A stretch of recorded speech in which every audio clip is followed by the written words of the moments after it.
Então, amados, a palavra de Deus é a melhor forma de Deus falar com a gente. Quando você lê a Bíblia nos lê.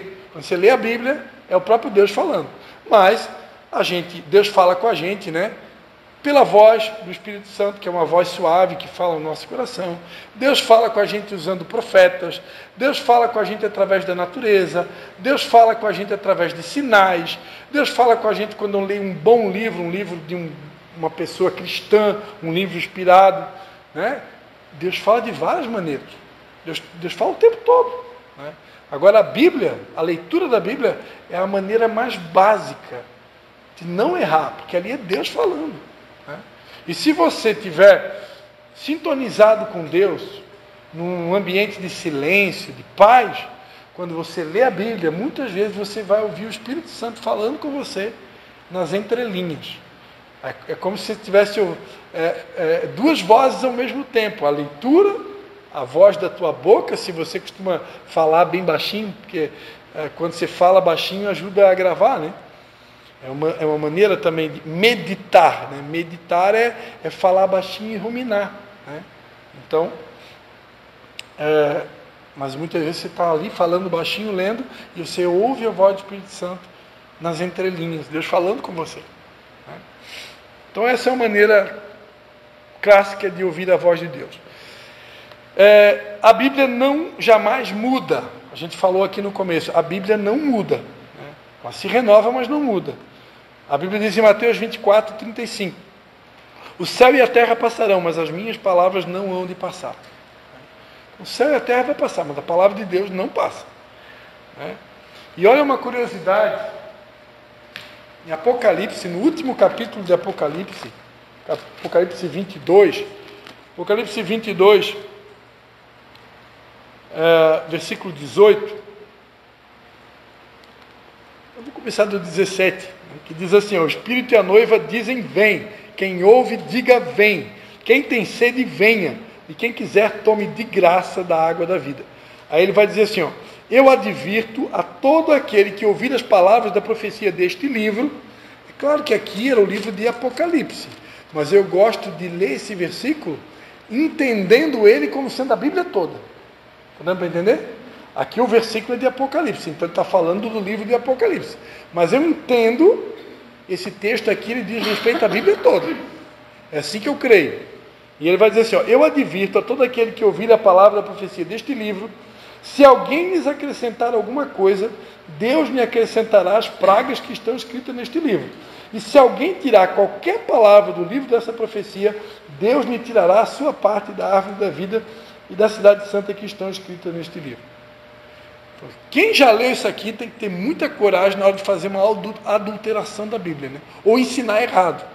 Tem que ter muita coragem. Porque está dizendo, se alguém aqui mexer na Bíblia, ensinar alguma coisa errada, ele vai acrescentar as pragas que tem aqui e ainda vai tirar a minha salvação. Então, imagina a Bíblia católica tem 7 a mais.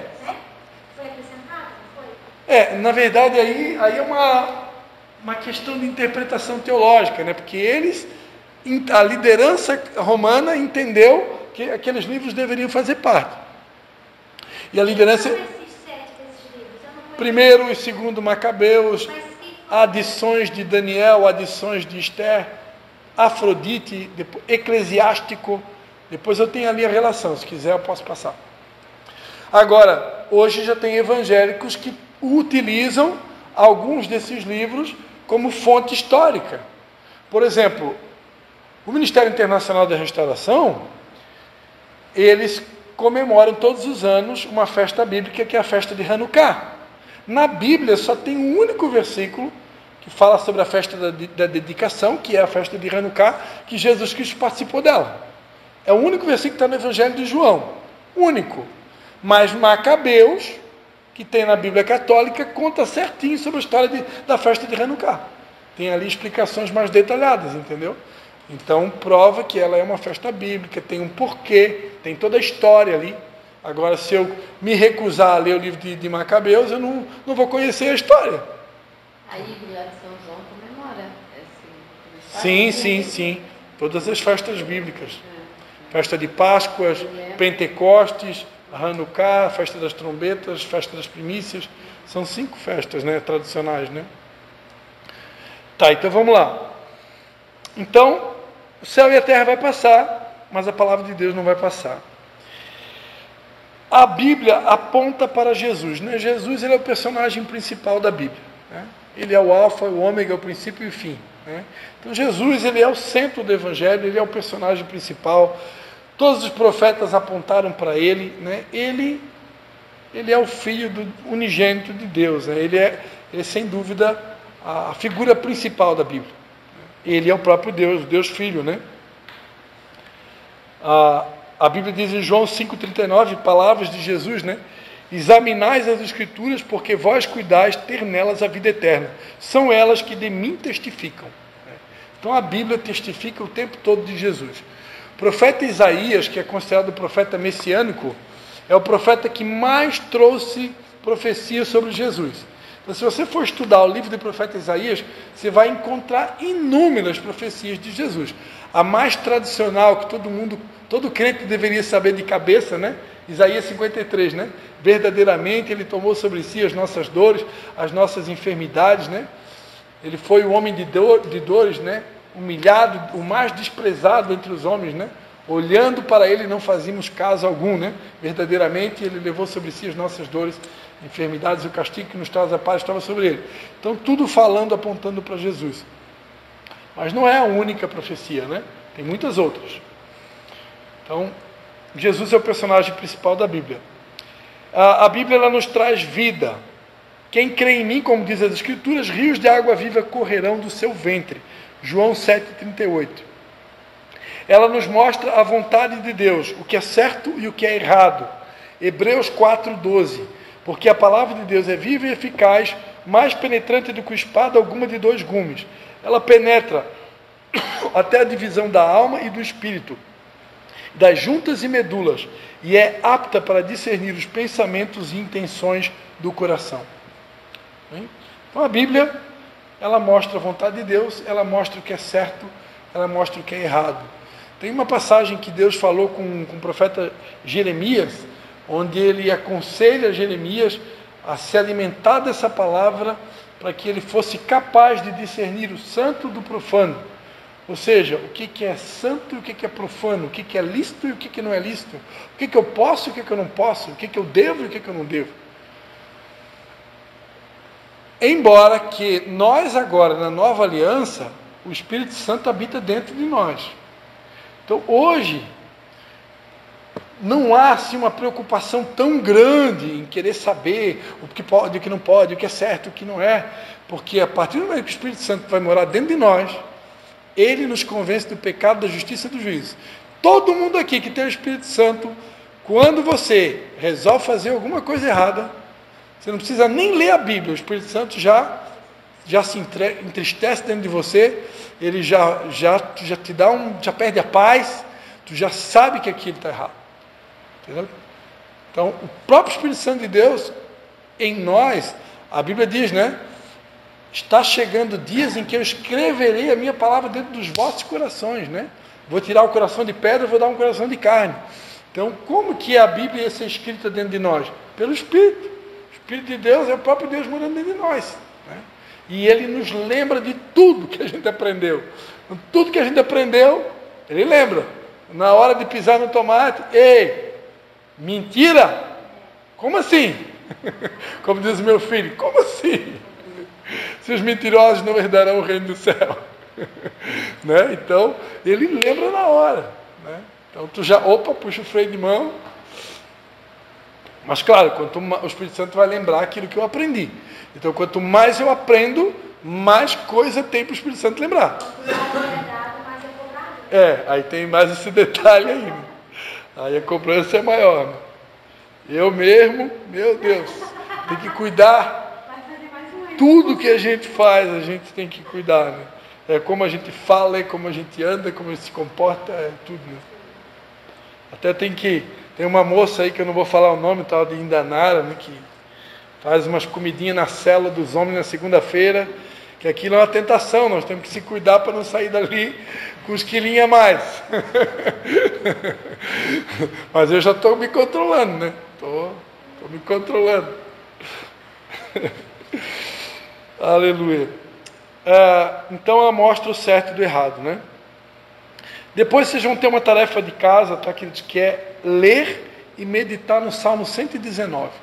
O Salmo 119, ele é o maior salmo da Bíblia. Ele é um salmo que o salmo inteirinho está falando da palavra de Deus.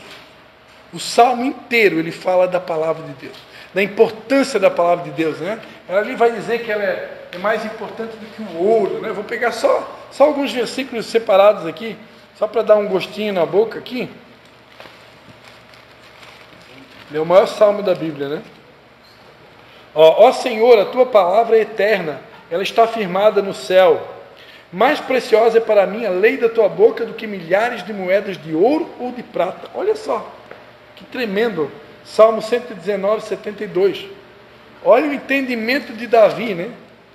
Com certeza foi Davi que escreveu. Mais preciosa é para mim a lei da tua boca do que milhares de moedas de ouro ou de prata. Olha, eu vou falar para vocês. Se todo mundo lesse esse versículo aqui e acreditasse nele, essas cadeiras estão tudo cheias aqui, ó, para estudar a Bíblia. Ele está dizendo que a palavra dele é mais preciosa do que milhares de moedas de ouro e de prata. 119, 72. Mas o povo não crê, porque se acreditasse, todo mundo ia querer aprender a Bíblia. Não, esse salmo quase ninguém lê, na verdade. Porque ele é grande, né? Ele é muito grande. Ele tem 176 versículos. Mas é a tarefa de casa, tá? Lê em casa, com calma. Tem a semana toda para isso, né? Semana toda não, tem 15 dias, né? 15 dias. 119 todo? Salmo 119 todo.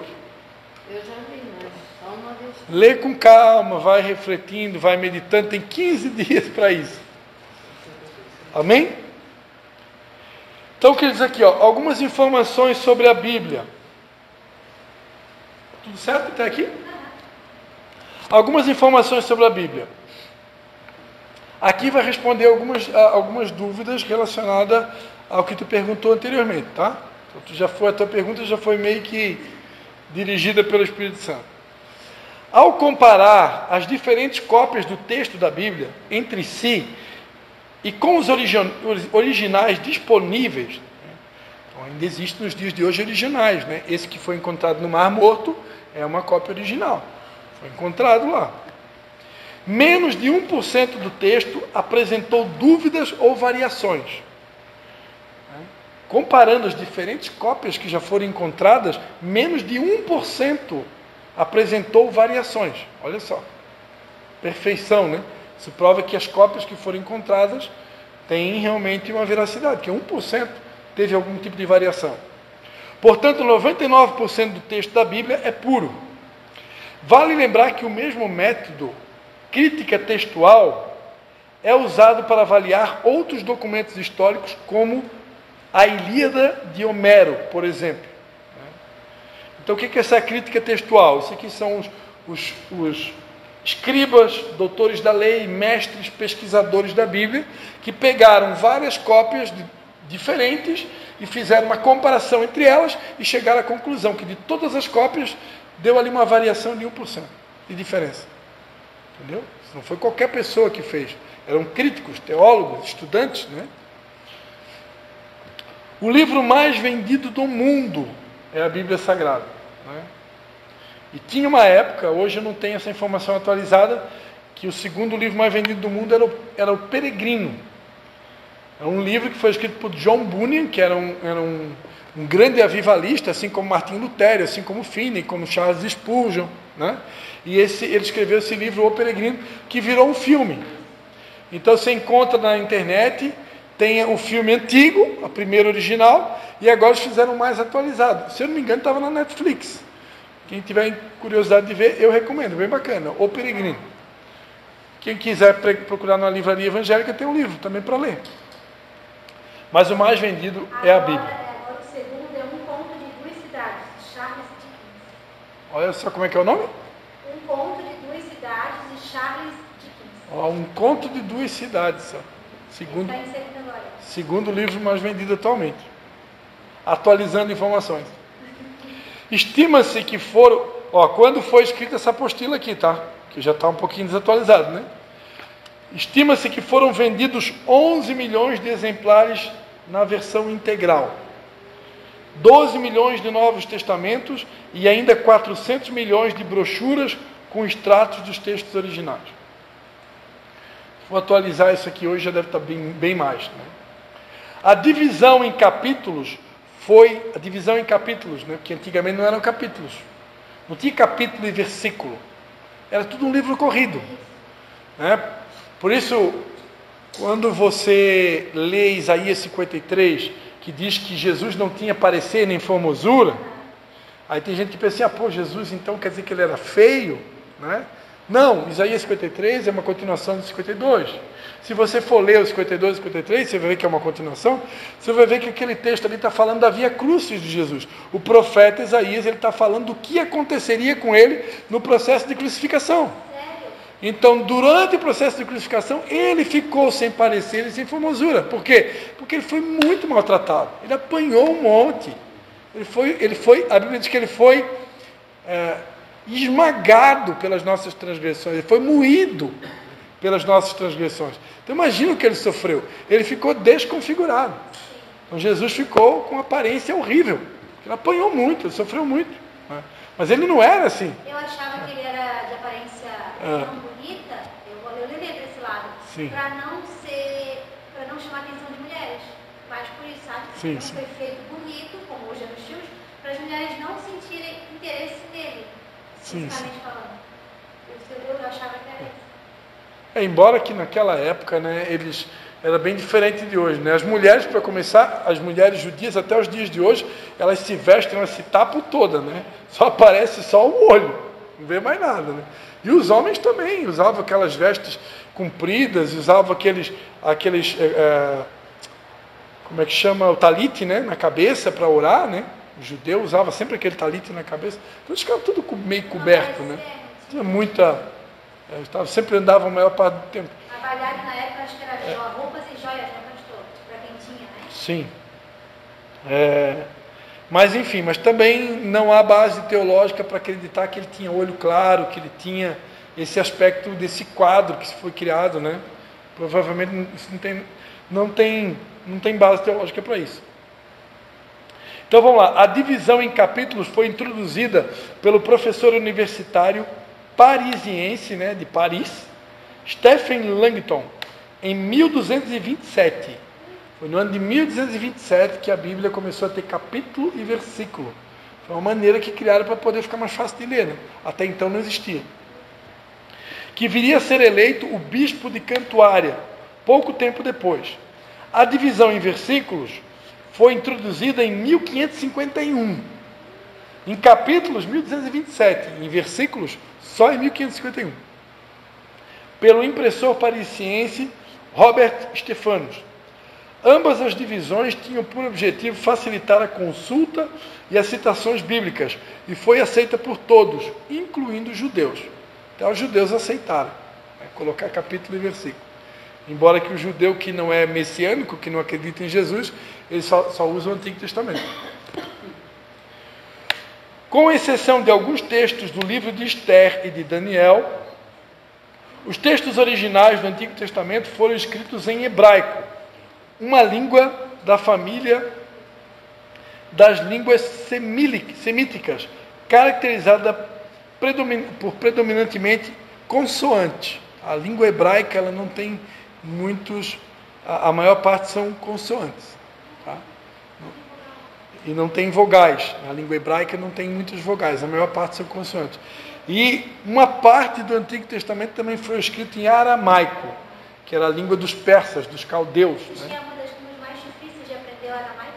Daniel falava aramaico. Daniel, Sadraque, Misaque e Abednego provavelmente também falavam aramaico.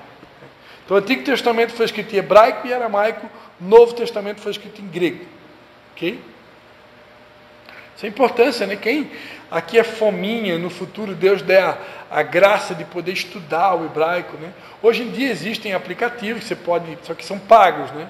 Eu ainda não consegui, eu tenho um aplicativo na minha Bíblia, mas não consegui habilitar ainda porque eu não tenho cartão de crédito. Tem que arrumar um cartão de crédito para me comprar lá, porque aí você consegue pegar uma palavra no original, em grego, hebraico, e esmiuçar ela no original, né? Quando você vai fazer uma pregação temática, dependendo, até mesmo expositiva, dependendo do tipo da pregação, é importante conhecer. Uma descoberta que eu sempre cito nas minhas pregações, eu acho tremendo. Quando Jesus disse, né, sede vós perfeitos, como perfeito é o vosso Pai que está no céu, essa palavra perfeito no grego é a palavra teleios. E teleios, no original, na língua portuguesa, ela tem até 7 significados, porque a língua grega é assim. A língua grega, traduzindo para o português, ela dá vários significados. Mas o que o tradutor faz? O tradutor, geralmente, é alguém que ele tem um conhecimento amplo. Ele conhece o Antigo Testamento, ele conhece a língua, então ele vai, na hora de traduzir, ele vai pegar a palavra que mais se encaixa, né? Tem que ter uma lógica, né? Só que aí você vai estudar o original, você vai descobrir, por exemplo, que o grego trabalha muito com figura de linguagem. E a figura de linguagem da palavra de teleios é uma casa em construção. Então, quando Jesus disse, sejam vós perfeitos, ele está dizendo, imagina uma casa. Você já viu uma casa pronta? Ela fica pronta. Mas depois de pronta, ela precisa de reforma. Então, assim é a nossa vida. É uma constante transformação. Nunca vai encontrar uma casa pronta. Aqui, hoje, vocês estão sendo edificados. E por que a gente começou pelo fundamento? Porque o fundamento é a primeira parte. Primeiro se constrói o fundamento, para depois colocar as vigas, para colocar, né, como é que chama?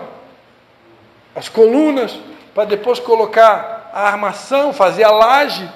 Então, primeiro de tudo é o fundamento. Por isso que eu não posso querer construir uma casa pelo telhado. Começa pelo fundamento. Por isso que eu tenho certeza absoluta que isso aqui é a vontade de Deus para nós hoje. Está bem fundamentado. Porque depois que você receber, só vem como bônus, né? A pastora Alice comprou uma Bíblia grega na linguagem. Eu achei tão legal. A gente fez um estudo por cima e ela, para ver, muito legal. E realmente tem vários significados. E agora, na língua portuguesa, estudando, a palavra que mais ficaria perfeito assim, com o que Jesus quis dizer, é a palavra maduro. Sejam vós maduros. É isso que Jesus está dizendo. Sejam maduros. Lembra quando Paulo falou, quando era criança, eu falava como menino, me comportava como menino, mas quando vinha ser homem, acabei com as coisas de menino. Ou seja, maduro. Uma pessoa madura. Ela pode até agir como criança no sentido, Jesus disse que quem não se tornar como uma criança não pode herdar o reino dos céus. Então, ser inocente como uma criança, ser puro como uma criança, não ver maldade nas coisas como uma criança, porém, com a mentalidade de adulto, agindo com adulto, não ser infantil, né? Infantilizado, né? Fazendo birra, careta, né? Então, é isso. Então, ser maduro, né? Os 39 livros que compõem o Antigo Testamento, sem a inclusão dos apócrifos, que são os apócrifos, né? Também, livros apócrifos também são chamados de deuterocanoicos. Então, deuterocanoicos e apócrifos é a mesma coisa. O que significa deuterocanônicos? É que ele não é canônico. Ou seja, ele não pertence ao cânon sagrado, né? Deixa eu abrir aqui para vocês, eu vou achar aqui rapidinho.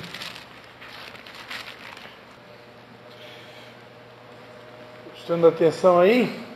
O vocábulo apócrifo, que significa escondido ou secreto, aplica-se genericamente a uma série de livros surgidos no período entre o Antigo e o Novo Testamento. Os livros apócrifos, cujo número varia de 11 a 16, chegaram até nós, por certo modo, unidos aos livros canônicos da Bíblia. Eles possuem uma história fora do comum. As opiniões eclesiásticas, através de várias épocas, têm diferido quanto ao valor dessa literatura.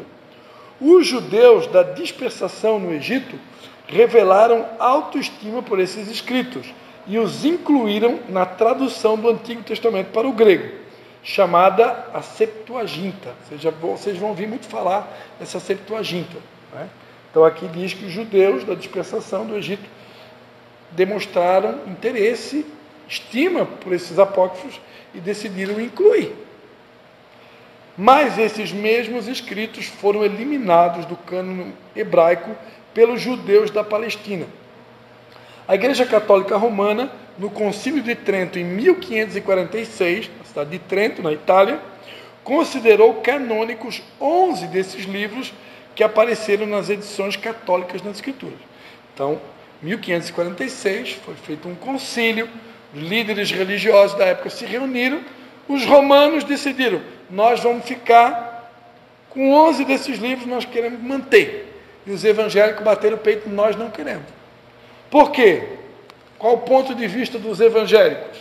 Os evangélicos ou protestantes geralmente aceitam os apócrifos como possuindo material de valor literário e histórico. Então, como material histórico, literatura, ok. Né? Mas rejeitam a sua canonicidade. Por quê? Por esta razão, esses escritos têm sido eliminados das modernas edições evangélicas. Quais são os argumentos dos evangélicos? Primeiro, nunca foram citados por Jesus e duvida-se que os apóstolos tenham feito citação deles. Esses são os argumentos dos evangélicos. Número 2, a maioria dos primeiros pais da igreja os consideraram como não inspirados. Número 3, não aparecem no cânon hebraico antigo. Número 4, quando comparado aos canônicos, os livros apócrifos, por sua qualidade inferior, se revelam como indignos de ocupar um lugar nas Sagradas Escrituras. Então, aqui,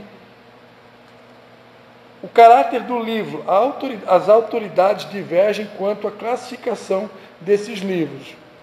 Por exemplo, a Epístola de Jeremias é com frequência incorporada ao livro de Baruque, enquanto geralmente são omitidos o 3º e o 4º livro dos Macabeus. E aí tem os históricos, né, 1º e 2º Macabeus, os tradicionais, adições do livro de Esther, Susana, Canção dos Três Jovens, Bel e o Dragão, Judite e Tobias. Proféticos, Baruque e a oração de Manassés, e os apocalípticos, 2º Esdras, 4º Esdras na Vulgata Latina. E tem os instrutivos, o Eclesiástico, não é Eclesiastes, e Sabedoria de Salomão. Então, isso aqui são considerados apócrifos. Então, e essas são as argumentações dos evangélicos, por que a gente não usa. A título por histórico, conhecimento histórico é interessante, né? Os católicos dizem que esses livros apócrifos, eles são livros particulares, que eram para ser lidos... Não, eles consideram canônicos, eles consideram como sendo inspirados também. Porque como eles consideram inspirados, eles quiseram manter, entendeu? Mas os evangélicos, por esses argumentos que eu te falei, sentiram que a qualidade era inferior, né? Jesus não citou, os apóstolos não citaram, né? E esses argumentos chegaram à conclusão que não valia a pena manter. Mas não desprezam eles como material histórico. Né? Como eu citei para vocês de Macabeus, né? Então eu posso utilizar. Eu sou um pesquisador, eu posso estudar esses livros como material histórico, mas não considerá-los como inspirados. Entendeu? Senão pode dar um nó na tua cabeça. E aí eu vou dizer, nós já temos 66 livros, né? Já é bastante coisa, né? Já tem bastante material.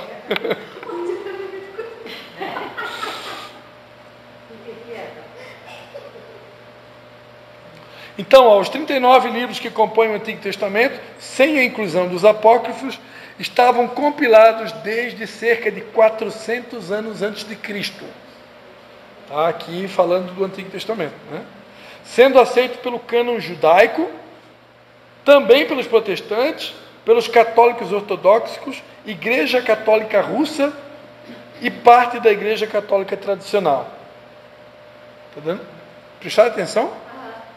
Os 39 livros do Antigo Testamento, que são utilizados por nós nos dias de hoje, sem os apócrifos, eles já estavam organizados, aceitos, compilados desde 400 anos antes de Cristo.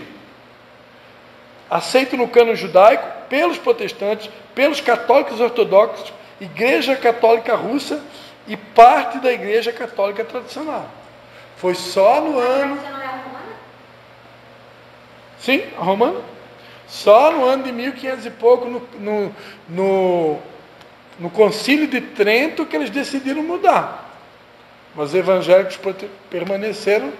Ô, pastor, nós somos, uma dúvida assim, que nós somos católicos, apostólicos, protestantes ou não? Porque tem católico... a palavra católico significa universal. Pois é. Daí nós Então, somos universal todos nós somos. Então nós somos católicos, protestantes, é isso? Poderia dizer que sim, porque universal todos nós somos, né? A fé, e todos nós somos, na verdade, somos cristãos, né? Agora, somos apostólicos também, porque nós cremos que a igreja ela é apostólica, ela é firmada, fundamentada na fé dos apóstolos e profetas, está escrito em Efésios.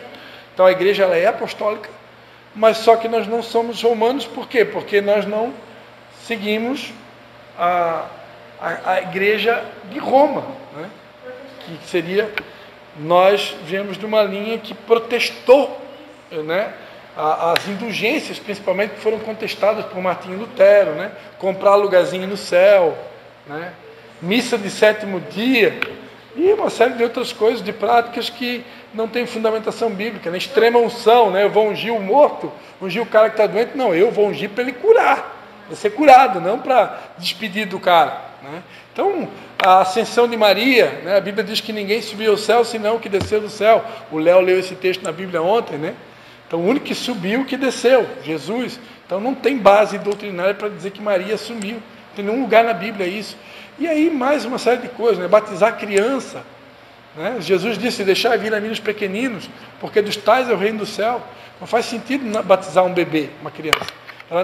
Se creres e fores batizado, eu preciso crer para poder ser batizado.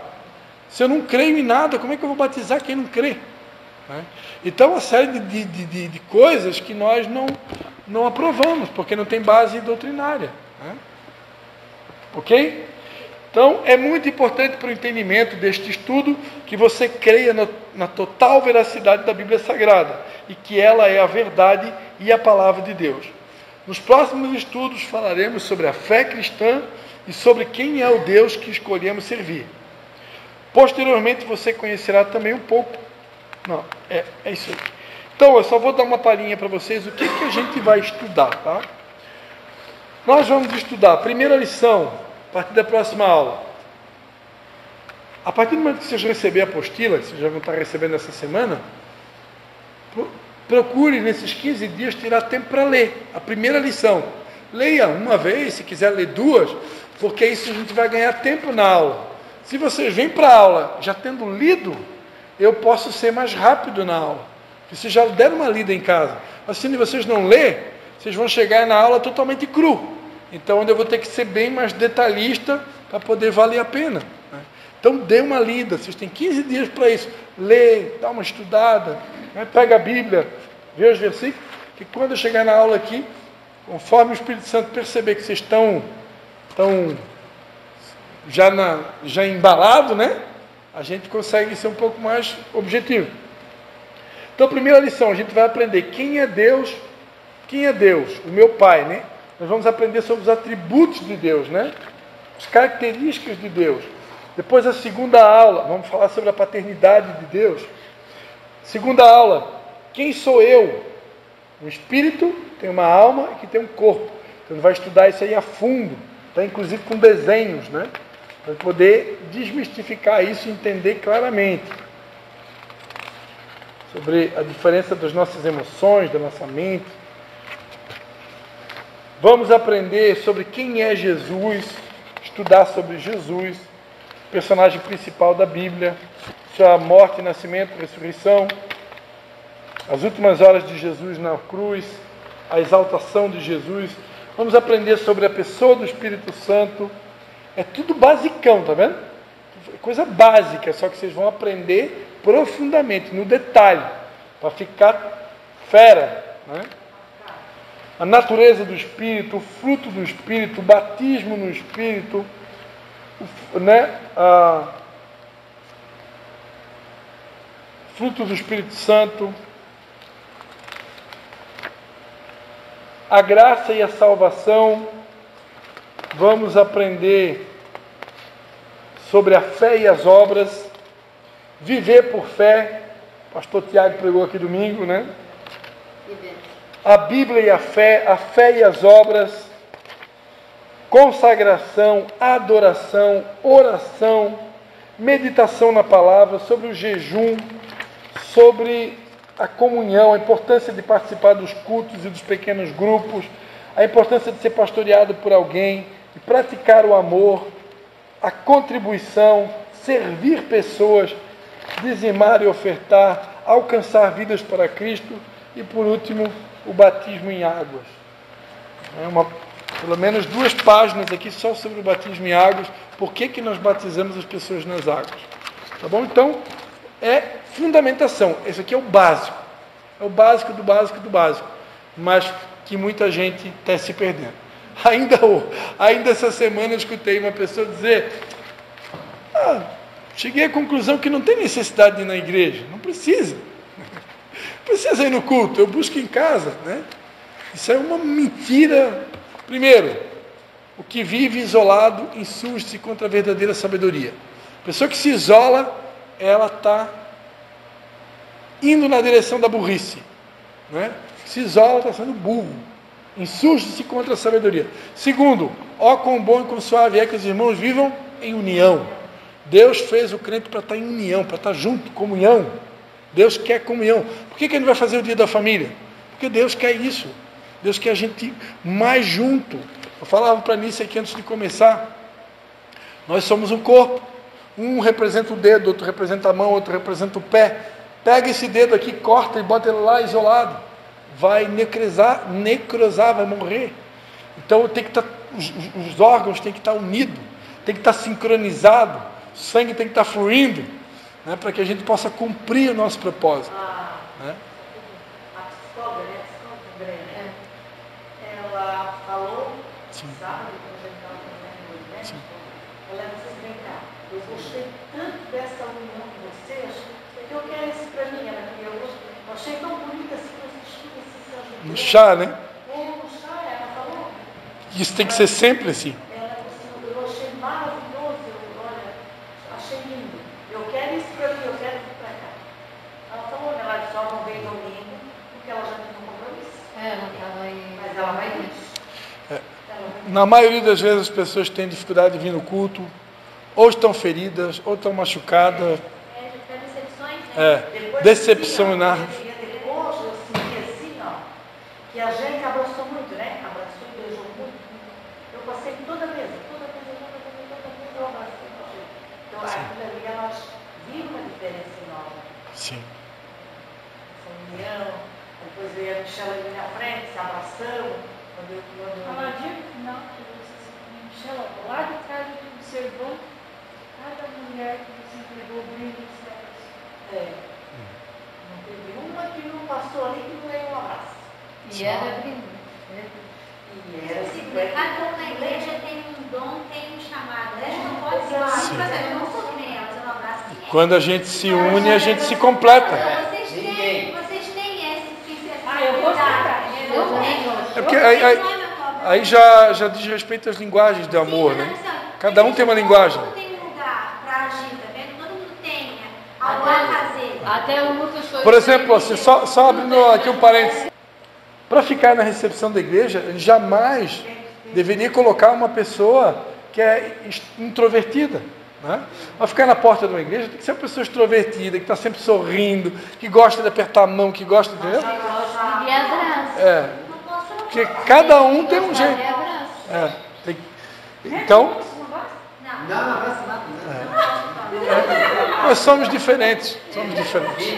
Cachorro ela gosta. Não, ela não vai, mas se a gente for abraçar não, eu ela recebi, deixa. ela não tem esse negócio assim. Ela Eu não fico um vai. pouquinho, Ela rapidinho, tem- não precisa mudar Mas a a pessoa. Mas provavelmente a tua linguagem é outra. Ou é serviço, que tu adora servir, Sim, né? Ou é palavras. Eu falo, eu brinco, só que eu não gosto de toque. Espontaneamente, até acho. Meu Deus, E existem os casos também de pessoas que têm problemas, por exemplo, em relação ao toque, né? Pessoas que tiveram traumas, né? Pessoas que foram abusadas. Geralmente quem Passei por psicólogo psiquiatra na época, 12 anos, né? Mas não sei se isso... pode Eu ter. tinha medo quando conheceram, eu tinha medo dele. Assim, eu tinha meio que, né? É meio que como é que eu vou dizer a palavra correta? Involuntário. Tu faz involuntariamente porque talvez até por isso que tu passou, entendeu? Então, porque tipo o que tu passou foi algo tão profundo que meio que involuntariamente tu faz, meio que se tornou natural para ti. Mas eu particularmente acredito, se a origem é isso, existem níveis mais profundos de cura com o tempo que Deus quer operar em todos nós, que talvez isso acaba sendo vencido no futuro, entendeu? Pode ser criação, né? Pastor, que minha família médica, que Uma também... série, não tem uma única resposta, né? Tu já fosse pior. Porque assim, agora tu já chega beijando a gente. Principalmente nós aqui da igreja. Sim, antes era... E antes não, só cumprimentava assim. Mas vamos ficar de pé? Por hoje é isso, por hoje é o suficiente. Essa é Vamos ler o Salmo 119. tarefa de casa, Salmo 119. Eu já faço o resumo, né? Eu vou mandar esse resuminho aqui de hoje aqui, eu vou mandar ali no grupo. E a partir da próxima hora vocês vão estar com as apostilas, né? Antes ainda, para poder ler em casa. Isso, pois é. Alguém tem alguma dúvida? Quer perguntar alguma coisa? Quer falar alguma coisa? O Lucas, campeão no segundo. Já tô na café, o Lucas já veio dormindo. Tá bom, pode ir embora. Tá cansado. Ó, toda aula um aluno vai orar para terminar e um vai orar para começar e um para terminar. Conforme a aula também. E se tiver algum problema, o pastor ajuda a orar, não tem problema. A irmã Vera ora para nós então, irmã Vera. Amém. Eu não... Pai, nós queremos te agradecer a Deus por mais esse momento de tua presença, Pai. Nós entramos em concordância, Pai, com a tua palavra nessa noite, Pai. Sim, Pai, sim. nos leva em segurança, assim como o Senhor nos trouxe. Que tudo seja, Senhor, no louvor da tua glória. Que é sobre a tua palavra, é somente a tua palavra. Nós viemos aqui, ó Pai, para aprender mais e mais da tua palavra. Nós queremos se aperfeiçoar, queremos se intimidar mais com o Senhor e aprender verdadeiramente que é a sua palavra. Desde já, Pai, nós oramos e agradecemos. Em nome do teu Filho Jesus, amém. Amém, Senhor Jesus. Muito obrigado. Amém. Deus abençoe. Deus abençoe você. Então. Amém.